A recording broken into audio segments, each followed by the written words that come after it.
IMF को कोई खत नहीं लिखा, सबूत है तो पेश करें, साबित हो गया तो मुस्ताफ़ी हो जाऊंगा, अगर साबित ना कर सके तो आपको मुस्ताफ़ी होना होगा। वज़ीर ख़जाना खैबर पख्तूनख्वा तैमूर सलीम झगड़ा ने मिफ्ता इस्माइल को चैलेंज कर दिया। बोले कि पाकिस्तान और अपने सूबे के हक के लिए लड़ता रहूंगा।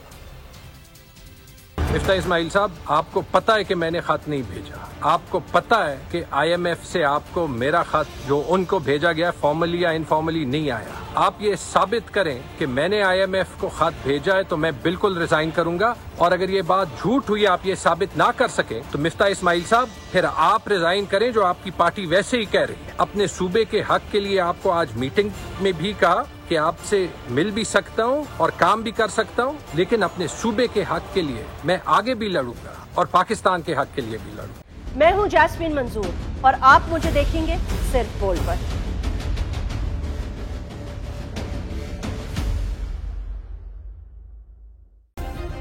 सब्सक्राइब करें और बेल दबाएं ताकि कोई खबर रह न जाए।